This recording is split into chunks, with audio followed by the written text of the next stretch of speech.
Yes, am I audible to everyone? Yes. Anshi. So we have here Devansh, Ayushi and Ashish.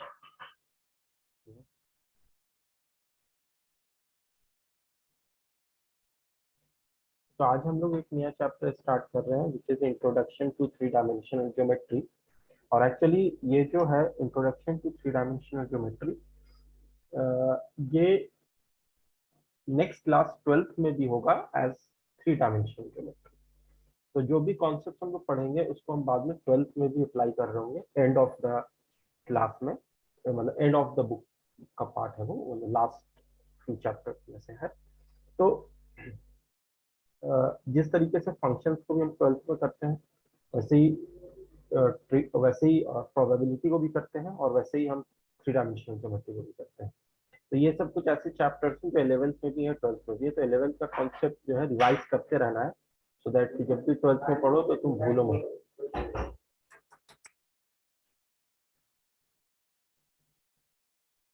तो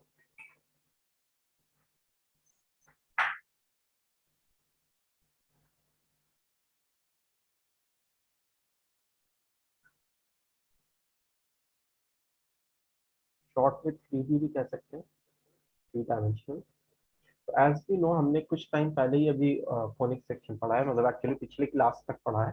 तो that was all two dimensional geometry. Two dimensional geometry का मतलब हो गया plane geometry. To dimension जो भी चीज होती है वो प्लेन होती है और थ्री डायमेंशन जो होती है वो स्पेस को ऑक्यूपाई करती है। उसके तीन डायमेंशन होते हैं। तो जब हम लोग सबसे पहले इस थ्री डायमेंशनल स्पेस में तीन एक्सिस कंसिडर करते हैं, ऑर्थोगोनल एक्सिस। ऑर्थोगोनल मतलब जो सब एक दूसरे के परपेंडिकुलर होंगे। तो मान लो कि ये हमारा एक एक्सिस है और ये भी एक एक्सिस, ये भी एक एक्सिस है जो कि इसके परपेंडिकुलर है। एक्चुअली हम लोग थ्री डायमेंशनल पढ़ रहे हैं लेकिन हमारे पास जो प्लेन है वो टू डायमेंशनल है। तो बहुत सारी चीज जो है तुम्हें विजुअलाइज खुद से करनी पड़ेगी कि ये थ्री डायमेंशनल कैसे बना। ठीक है, तो और एक और हमारे पास एक्सिस है और ये भी एक्सिस दोनों एक्सिस के परपेंडिकुलर है। जस्ट कोई भी तुम क्यूबॉइडल चीज ले लो ना, कोई भी क्यूबॉइडल चीज लेते हैं हम लोग, समथिंग क्यूबॉइडल। क्यूबॉइड को हम three dimension two dimension plane में इस तरीके से दिखाने की कोशिश करते हैं। तो ये क्यूबॉइड है। तो क्यूबॉइड के तीन डायमेंशन होते हैं। What are those dimension? One is actually its length, this is its length. One is its width, जिसको ब्रेथ भी कहते हैं, and one is its height. तो लेंथ एक एक्सिस हो गया, ब्रेथ दूसरा एक्सिस हो गया, हाइट तीसरा एक्सिस हो गया। जैसे जिस रूम में भी तुम बैठोगे हाई चांसेस है कि वो क्यूबॉइडल रूम होगा, तो उसमें भी एक्स वाई जेड तुम विजुअलाइज कर सकते हो। तो हम क्या करते हैं यहाँ पे कि ये जो है ये एक्सिस को बोल देते हैं, ये हो गया एक्स और ये हो गया एक्स डैश, राइट। ये एक्सिस है। ये वाला actually perpendicular to the plane है। जिस प्लेन में मैं इसे लिखा हूँ उसके परपेंडिकुलर है। इसलिए ये मत समझना कि how they are perpendicular. Every axis is perpendicular to other two axis. इसी को हम ऑर्थोगोनल सिस्टम कहते हैं। और इसको मान लो this is y, this is y dash, this is z, this is z dash. तो this is a three dimensional figure. तो जैसे क्यूबॉइड का मैंने तुम्हें एग्जांपल दिया था उस तरीके से अगर हम देखें तो कैन यू टेल मी, ये जो तीनों एक्सिस हैं ये कितने पार्ट्स में एक स्पेस को डिवाइड कर रही है?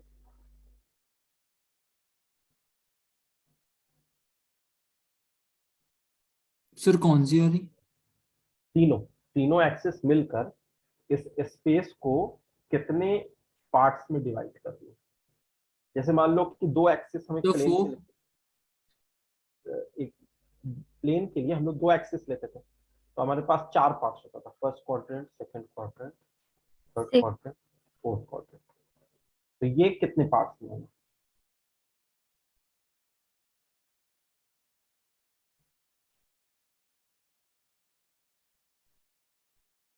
सर 8।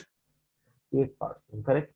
तो ऑक्टेंट्स कहते हैं उसको, हम लोग ऑक्टेंट्स कहेंगे। तो बेसिकली अगर तुम इसमें देखो, जैसे मैंने बगल में वो उसका भी फोटो बनाया हुआ है, क्या कहते हैं, अम,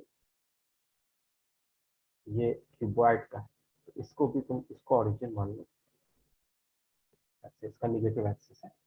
तो तुम कह सकते हो कि जिस पर्टिकुलर ऑक्टेंट में हम हैं, मान लो उसका पॉजिटिव एक्स भी है, पॉजिटिव वाई भी है, पॉजिटिव जेड भी है, तो उसको हम कहेंगे plus plus plus, all are plus. Octants कहते हैं। प्लेन में क्वाड्रेंट्स कहते थे, स्पेस में ऑक्टेंट्स कहते हैं। तो व्हाट आर द पॉसिबिलिटीज अगर हम X X dash, Y Y dash और जेड जेड डैश एक्सिस की बात करें, तो फर्स्ट पॉसिबिलिटी ये है कि हम लोग पॉजिटिव एक्स एक्सिस ले रहे हैं, पॉजिटिव वाई एक्सिस ले रहे हैं, पॉजिटिव जेड एक्सिस ले रहे हैं, which is called the first octant. उसको हम क्या कहेंगे? ऑक्टेंट कहेंगे। ऑक्ट मतलब 8, ये हो गया फर्स्ट ऑक्टेंट। अब हम क्या कर रहे हैं? एक्स प्लस ले रहे हैं, वाई प्लस ले रहे हैं, लेकिन जेड माइनस ले रहे हैं। This will become second octant. फिर हम क्या करेंगे? प्लस ले रहे हैं एक्स को, वाई को माइनस ले रहे हैं और जेड को प्लस ले रहे हैं। Third octant. तो this is plus, this is minus, this is minus, ये फोर्थ ऑक्टेंट हो गया। Are you getting this? 4 octant अभी हमने निकाले हैं। अब Yes, हम sir. कैसे ले सकते हैं? अब एक्स एक्स डैश का हमने सब में प्लस प्लस लिया हुआ था, तो अब अगर हम निगेटिव एक्स एक्सिस के पार्ट को देखें और बाकी को वैसे ही कॉपी करते जाए, जैसे ये भी प्लस है, ये भी प्लस था पहले कॉलम में, फिर जब इसको माइनस लेंगे तो ये प्लस था, ये माइनस था, और फिर अगर हम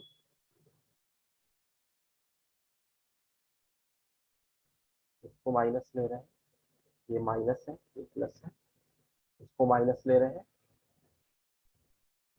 ये माइनस है और ये भी माइनस है। तो यू कैन सी दैट जो पॉसिबिलिटीज है एक्स की वो दो है, प्लस और माइनस। जो वाई की पॉसिबिलिटीज है वो भी दो है, प्लस और माइनस। और जो जेड की पॉसिबिलिटीज है वो भी दो है, प्लस और minus.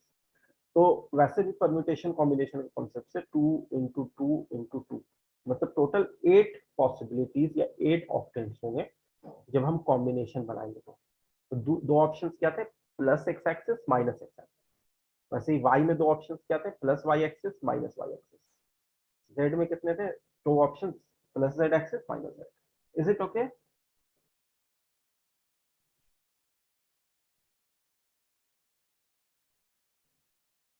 Hello, is it okay everyone? Yes, sir. Yes, sir. So just write this down by making a fair figure.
लिख लिया सबने?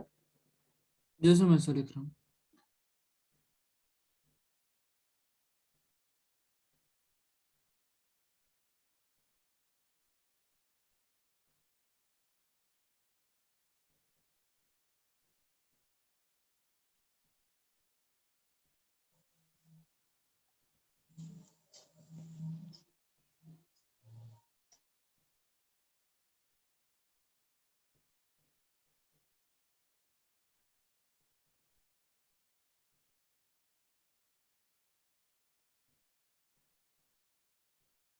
Done sir.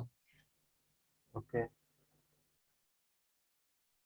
तो बेसिकली अगर हम डिस्टेंस बिटवीन टू पॉइंट्स निकालना चाहें तो डिस्टेंस बिटवीन टू पॉइंट्स भी निकालने का हमारे पास फॉर्मूला होगा। जैसे मैं क्यूबॉइड का एग्जांपल ले लेता हूँ। क्यूबॉइड का जो एग्जांपल है, क्योंकि उसको थ्री डायमेंशनल फिगर बनाना और उसको समझना थोड़ा सा हम लोगों के लिए आसान है, वरना हम थ्री डायमेंशन को विजुअलाइज करने में प्रॉब्लम करते हैं। तो मान लो कि ये जो पॉइंट है, this is one corner of your room which is x1 y1 z1, इसके कोऑर्डिनेट्स है, ठीक है। किसी भी ऑक्टेंट में हो सकता है, उस केस में x1 y1 z1 का कोई भी साइन हो सकता है, प्लस या माइनस। और इसके जो डायगोनली अपोजिट वर्टेक्स है क्यूबॉइड का, वो ये है b, और इसको x2 y2 z2 ये लिखा जा सकता है। तो ये दोनों जो पॉइंट्स हमारे पास है, अगर हम इन दोनों पॉइंट्स को ज्वाइन कर दें तो मतलब तुम्हारे रूम का, जिस भी रूम में तुम बैठे हो, एक कॉर्नर पॉइंट नीचे का ले लो और उसके डायगोनली अपोजिट दूसरा कॉर्नर पॉइंट छत पर का ले लो।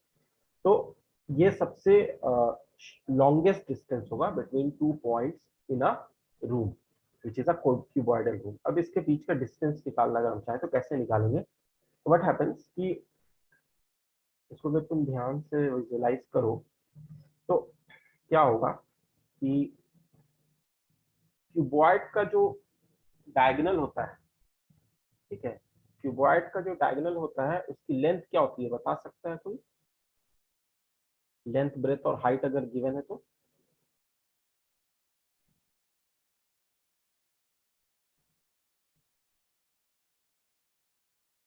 Sir root over B square plus H square. Plus L square.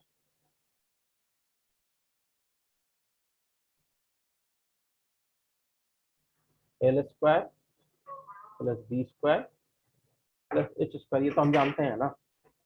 तो एल क्या है? लेंथ है।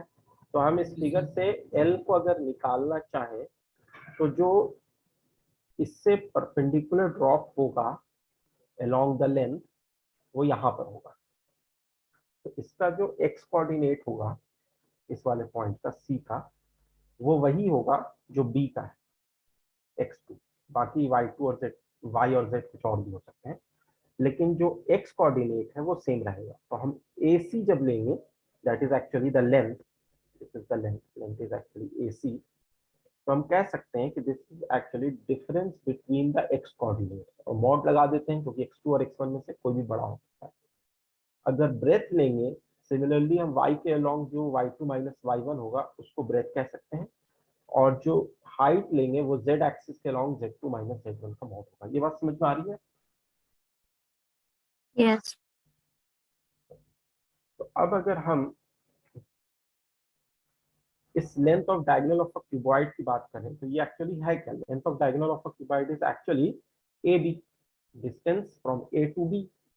तो ये हो जाएगा root over L square is actually x2 माइनस x1 का मॉड, लेकिन स्क्वायर कर रहे हैं तो मॉड हटा दो, प्लस y2 माइनस y1 का square plus z2 minus z1 का स्क्वायर।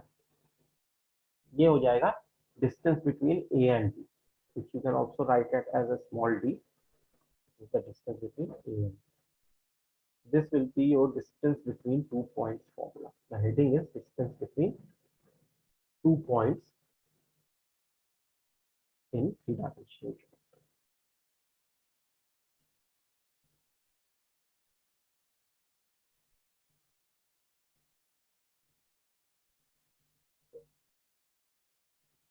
जैसे हम प्लेन ज्योमेट्री में z नहीं लेते थे, कार्टेशियन जो होता था, यहाँ पे z लेते हैं, तो प्लेन ज्योमेट्री में खाली x2 माइनस x1 का square plus y2 minus y1 का स्क्वायर होता था।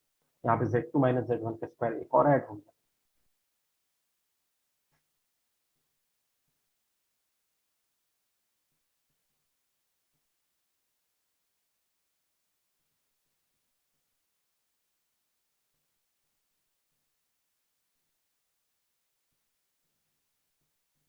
एनसीईआरटी है भी सबके पास? Yes Yes. एक्सरसाइज 12.1 तो कर लेना, वो उतना डिफिकल्ट नहीं है। इनफैक्ट ये चैप्टर ही बहुत आसान है इसलिए क्योंकि ये introduction to three dimensional geometry है। एक्सरसाइज 12.2 जो है उसका एक क्वेश्चन अभी करो। 12.1 भी आसान है, वो हो जाएगा, लेकिन उसको करना जरूर, छोड़ मत देना। 12.2 का क्वेश्चन नंबर 4 अभी ट्राई करो।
Return everyone.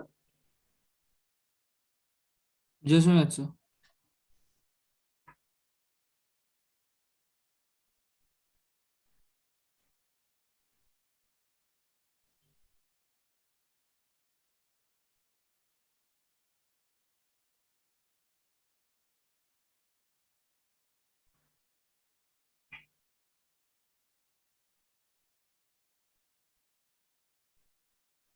Done sir. Okay, जो क्वेश्चन दिया वो हो गया, क्या आंसर आया है? इसे कर रहा हूँ। अच्छा अच्छा, ठीक है।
Should we discuss the question now?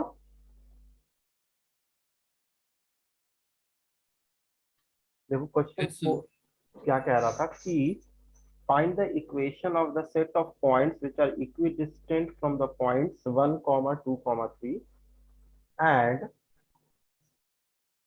3, 2, -1। तो अगर हम इस पॉइंट को ए मान लें, इस पॉइंट को बी मान लें, और जो पॉइंट इन दोनों से इक्विडिस्टेंट है उसको हम मान लें एक्स वाई जेड, तो कहने का मतलब ये है कि ए पी की जो वैल्यू होगी वो बी पी की वैल्यू के बराबर होगी, which means A P is under root of X minus one का square plus Y minus two का square plus Z minus three का स्क्वायर, एंड जो बीपी है वो होगा स्क्वायर रूट ऑफ बी से पी, एक्स माइनस थ्री का square plus Y minus two का square plus Z plus one का स्क्वायर। नेक्स्ट स्टेप में हम दोनों साइड स्क्वायर अगर कर दें तो ये हो जाएगा एक्स माइनस वन का square plus Y minus two का square plus Z minus three का square is equal to X minus three का square plus Y minus two का स्क्वायर प्लस जेड का स्क्वायर। अच्छा, ये जो y माइनस टू का स्क्वायर है वो दोनों साइड है और सेम है, तो ये और ये सेम चीज है, कैंसिल हो जाएगी, इधर जाके माइनस होगा कैंसिल हो जाएगी, बाकी को ओपन कर लेते हैं। इससे मिलेगा X square minus two X plus one, और दूसरे से मिलेगा Z square minus six Z plus nine. Right hand side में X square minus six X plus nine, Z square plus two Z plus one. तो basically अगर हम इसको expand कर रहे हैं तो ये मिल रहा है। अच्छा, नाइन प्लस वन टेन यहाँ भी आ रहा है और नाइन प्लस वन टेन यहाँ भी, ये भी कैंसिल हो जाएगा। और क्या क्या कैंसिल हम कर सकते हैं, एक्स स्क्वायर और जेड स्क्वायर इधर भी है इधर भी है, एक्स स्क्वायर जेड स्क्वायर को भी कैंसिल कर सकते हैं। तो फाइनली हमारे पास ये सिक्स एक्स है, तो इधर जाके प्लस होगा minus two x, four x बन जाएगा, और माइनस सिक्स जेड और प्लस टू जेड, तो उसको उधर ले जाएंगे तो minus eight z is equal to zero हो जाएगा। तो x minus two z is equal to zero is your answer. तो इसको फर्दर ऐसे भी लिख सकते हो, x is equal to two, एक टू है एक जेड है, two and this is Z. Is it clear?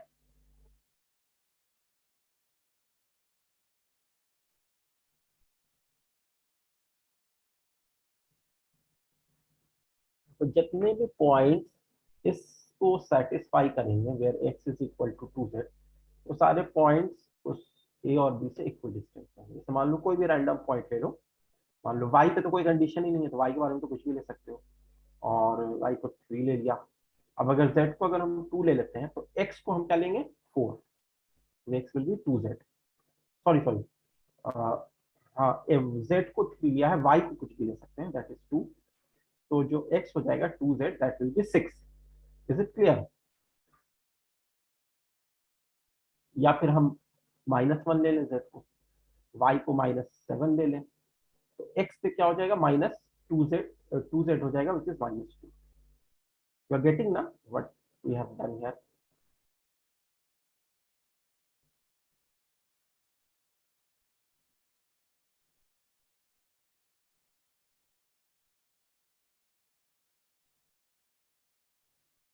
So please note this down. Now we will start section formula. Section formula भी हम टू डायमेंशन ज्योमेट्री में पढ़ते हैं, Cartesian plane, वैसे स्पेस में भी हम पढ़ेंगे सेक्शन फॉर्मूला।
आई होप अब तक तो सबने लिख ही लिया होगा, मैं इस पे रेस कर रहा हूँ। Yes sir.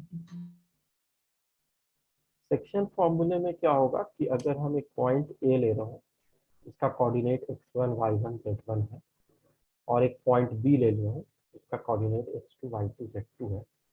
तो इसमें भी दो तरह का होता है, internal division and external division, right. तो हम लोग पहले देख रहे हैं इंटरनल डिवीजन। तो in internal division, if we say that there is a point C which lies on the line segment AB line segment पे एक पॉइंट C लाई कर रहा है, जो कि AC by CB m/n का रेशियो है। तो AC by CB is equal to m/n इस रेशियो में। तो क्या हम C के कोऑर्डिनेट्स पता कर सकते हैं? Can we know the coordinates of C? तो how can we find the coordinates of C? Can you tell me? अगर मान लो C का जो कोऑर्डिनेट है वो अननोन है, और हम उसको जो है लिख देते हैं x, y, z।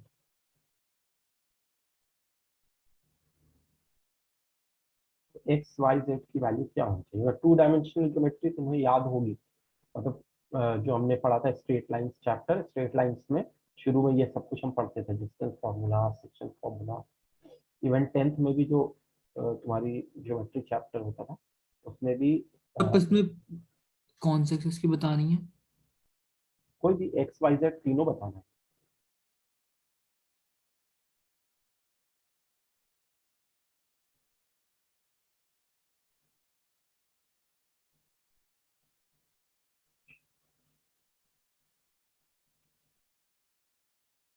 तीनों बताना है। अच्छा चलो एक्स, एक्स ही बता दो पहले, एक्स क्या होगा?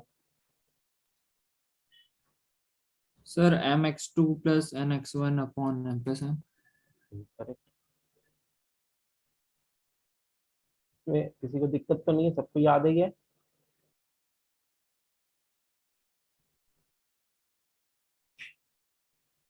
सभी 3 डायमेंशनल हो गया तो उसका फॉर्मूला चेंज नहीं होगा? नहीं, एक्स और वाई की जगह एक जेड आ गया है, तो जेड की जगह जेड वाला फॉर्मूला लग जाएगा। एक्स और वाई तो अपनी जगह पे है ना, ये हो जाएगा। इसके तीन कोऑर्डिनेट्स हो जाएंगे, पहले एक्स और वाई होते थे, अब एक्स वाई जेड हो जाएंगे।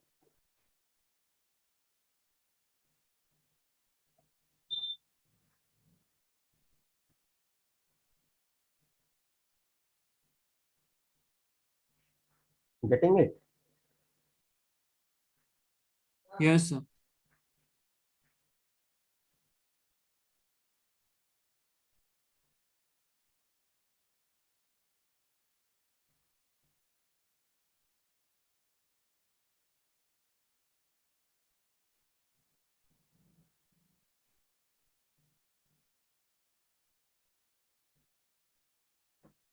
अच्छा, अगर एक्सटर्नल डिवीजन होता था तो उसमें क्या होता था?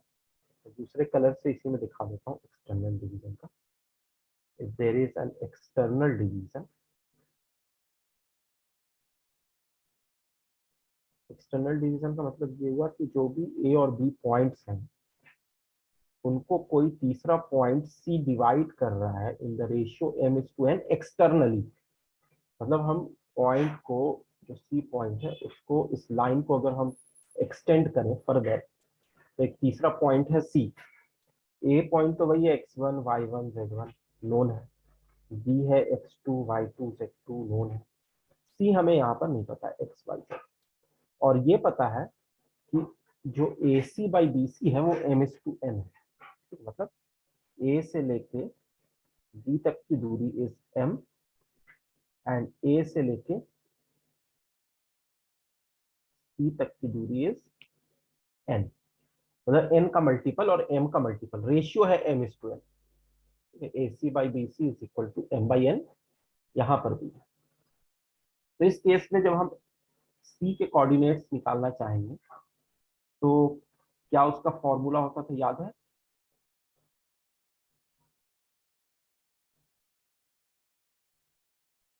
सॉरी, इसमें थोड़ा सा मैंने गड़बड़ कर दी इसको फिगर में। A C is m and B C is n। A C by B C m/n है ना, तो AC is M and BC is this one, which is N. इनका रेशियो M/N है। वैल्यू हो सकता है कि किसी की 10 हो, किसी की 6 हो। तो 10:6 को जब रेशियो निकालोगे तो 5:3 निकल के आएगा। So this is the ratio of the distances, not exact value. Getting it? Yes, sir. अब ये बताना है कि x कोऑर्डिनेट क्या होगा, y क्या होगा, z क्या होगा।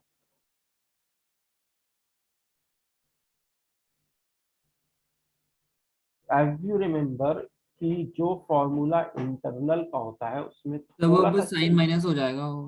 हाँ बस यही होता है। तो mx2 minus nx1 by m minus n, my2 minus ny1 by m minus n, mz2 minus mz1 by m minus. ये हो जाएगा एक्सटर्नल डिवीजन का। दिस इज फॉर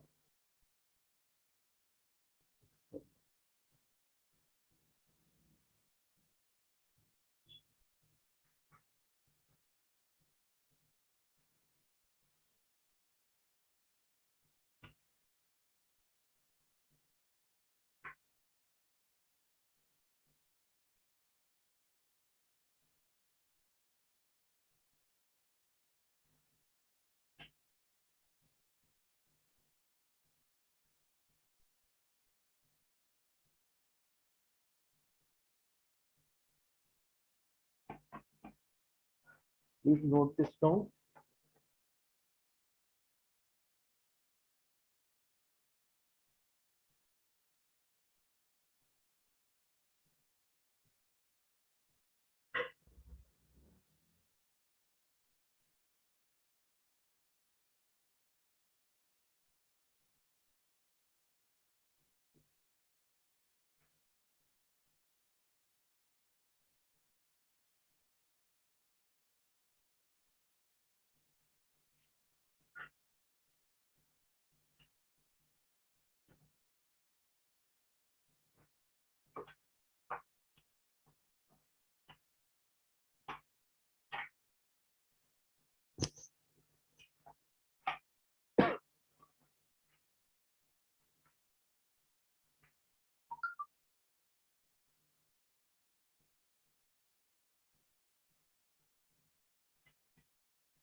अब इसके बेस्ड भी कई क्वेश्चंस हैं।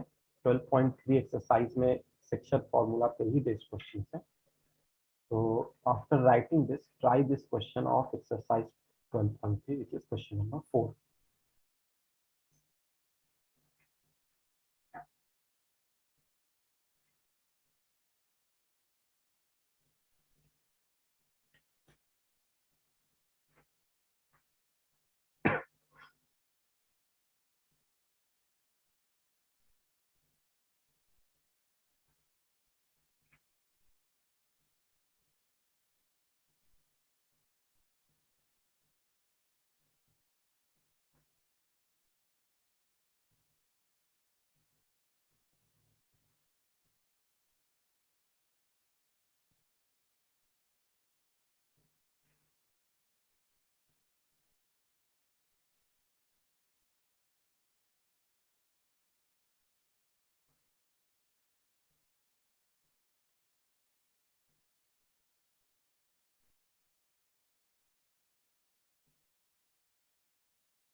कोलिनियरिटी की टेस्ट के लिए कह रहा है कि how can you test that the points given are collinear. तो हम क्या कैसे करेंगे अप्रोच इसको, the points are A which is actually 2 minus 3 4, another point is B minus 1 2 1, and another point is C which is 0 comma 1 by 3 comma 2। अब मुझे ये नहीं पता है, हम में से किसी को नहीं पता है कि ये जो पॉइंट है बी वो ए सी के बीच में है या बाहर है, एक्सटर्नल डिवीजन कर रहा है या इंटरनल डिवीजन कर रहा है। हमने ये अपने हिसाब से, जिस हिसाब से क्वेश्चन में दिया हुआ था उस हिसाब से इसको एक लाइन पे डाल दिया है। जरूरी नहीं है कि इसी ऑर्डर में हो सकता है सी पहले आ जाए, वैसे ही करते हैं।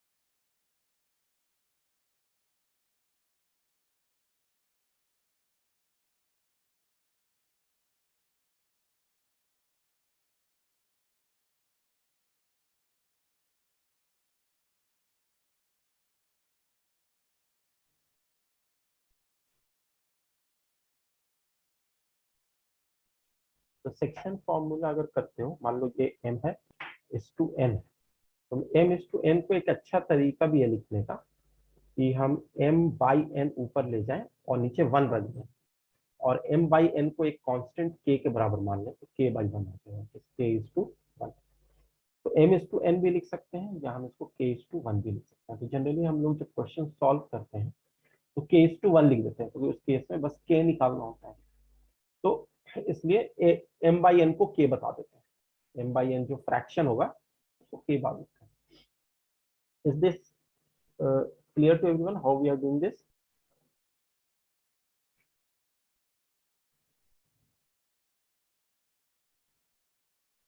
k is to 1 मान सकते हैं या नहीं मान सकते हैं?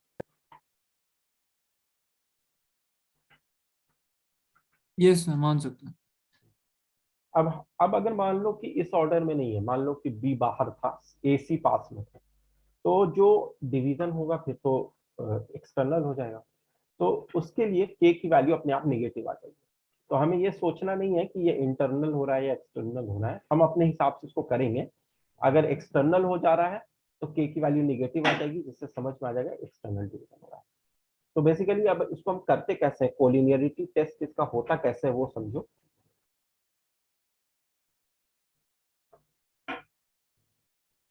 तो हम क्या करेंगे कि ए और सी, इन दोनों पॉइंट को बी डिवाइड कर रहा है इन द रेशियो k:1।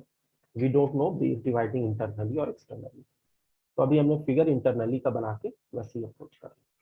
तो बी का जो एक्स कोऑर्डिनेट है वो -1 है, that should be equal to k into C का x coordinate plus 1 into A का x coordinate by k+1।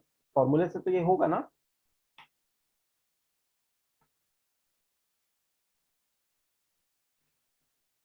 Yes,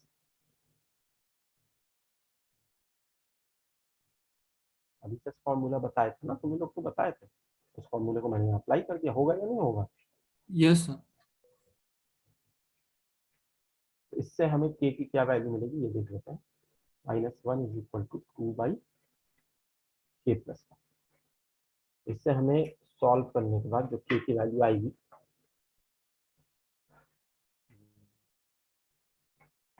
-3 आएगी। इसका मतलब है कि एक्सटर्नल डिवीजन हुआ है। तो -3 आ गई, कोई इशू नहीं है। अब हम y के लिए यही काम करेंगे। तो b का जो y कोऑर्डिनेट है वो 2 है, और a का जो y कोऑर्डिनेट है वो -3 है। -3, अच्छा पहले उसको लेंगे, पहले हम c के y कोऑर्डिनेट को लेंगे। तो c का जो y कोऑर्डिनेट है वो 1/3 है, और वो मल्टीप्लाई किससे हो रहा है, k से हो रहा है, प्लस जो ए का वाई कोऑर्डिनेट है वो -3 है और वो 1 से मल्टीप्लाई हो रहा है अपॉन k+1। अब इसको थोड़ा सॉल्व करके k निकालते हैं। ये हो जाएगा 2k+2 is equal to k/3 -3। This implies 2k - k/3 करेंगे तो ये हो जाएगा 5k/3 इज इक्वल टू -3 - 2 -5। तो k की वैल्यू यहाँ से भी हमें क्या मिल रही है, -3 मिल रही है। तो इसका मतलब अभी तक ऐसा लग रहा है कि कोलिनियरिटी होनी चाहिए। अगर k की वैल्यू अलग अलग आने लगती, x के लिए कुछ और, y के लिए कुछ और, z के लिए कुछ और, तो फिर कोलिनियरिटी नहीं होती। अब तीसरा z देख लेते हैं। तो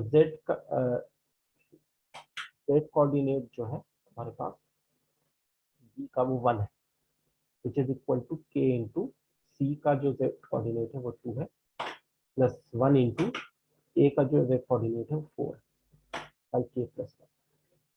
क्रॉस मल्टीप्लाई करो, k+1 is equal to 2k+4। इसको सिंप्लीफाई करेंगे तो k इज इक्वल टू -3 यहाँ से मिल रहा है। तो यस दे आर कोलिनियर, हमारा आंसर तो आ गया, यस दे आर कोलिनियर। लेकिन मैं एक चीज और इसमें करना चाह रहा हूँ कि इसका सही फिगर बनाना चाह रहा हूँ। ठीक है, तो सही फिगर तो वो नहीं है जो बना हुआ है, उससे तो k की वैल्यू -3 आ रही है, हर जगह -3 आ रही है, इसलिए कोलिनियर तो है, लेकिन इंटरनल डिवीजन भी नहीं कर रहा है, एक्सटर्नल कर रहा है। तो इसकी सही डायग्राम अगर हम बनाते हैं इसका, पहले इतना नोट कर लो, उसके बाद में बताते हैं, थोड़ा इरेज करना पड़ेगा।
ये सब तो लिख लिया होगा सबने।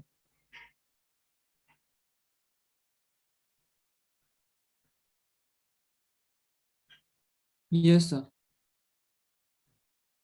तो हमारे पास जो के की वैल्यू आई वो -3 आई, मतलब अगर हम डिवीजन यहाँ पे जो दिखा रहे हैं वो k/1 अगर है, तो इसका मतलब ये हो गया कि जो डिवीजन है वो है -3। -3 तो कोई डिस्टेंस होता नहीं है, तो इसका मतलब ये है कि ये जो माइनस साइन है वो किसके लिए स्टैंड कर रहा है, एक्सटर्नल डिवीजन। हमने इंटरनल किया था इसीलिए ये एरर आ गया।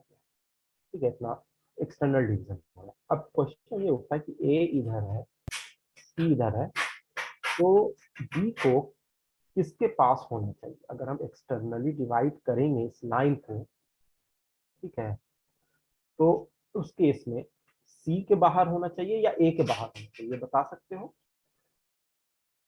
दो ऑप्शन है ना, इस तरफ भी ले सकते हैं या बी को इस तरफ भी ले सकते हैं, तो किधर लेना चाहिए?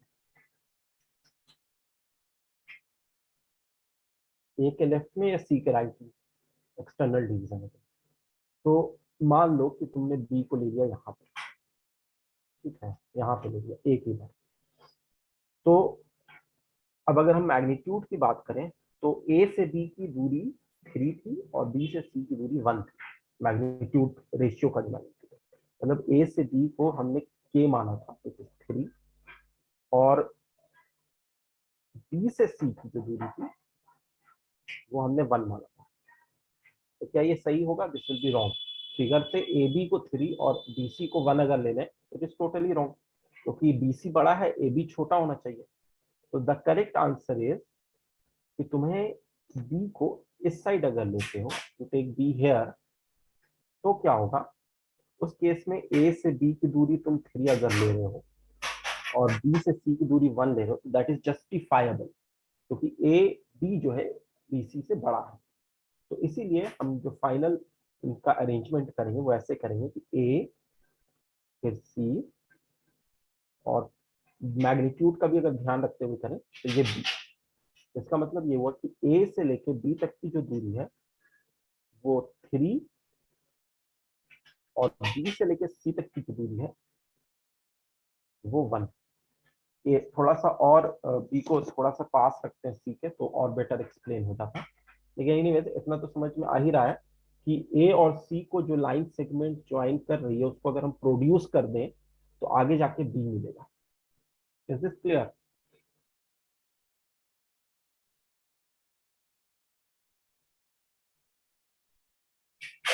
Yes.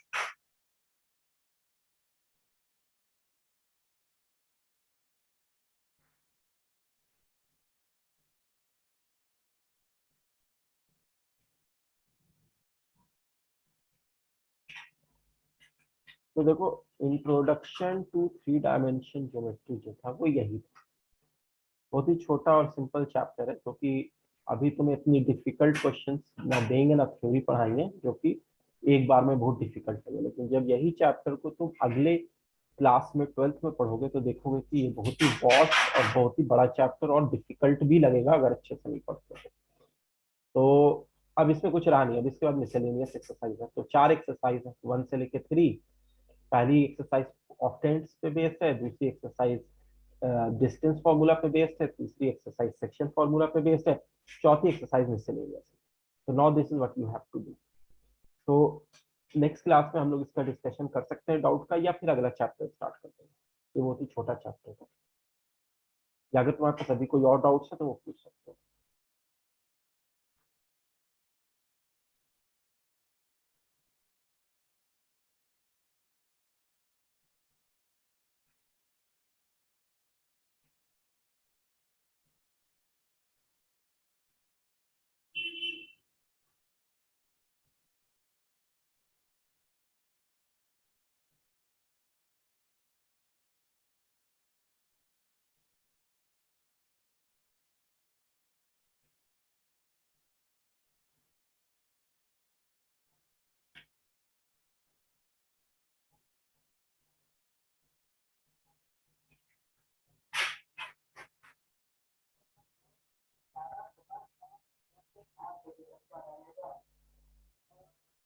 Just write this down.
So conclude कर देते हैं आज का सेशन, ठीक है।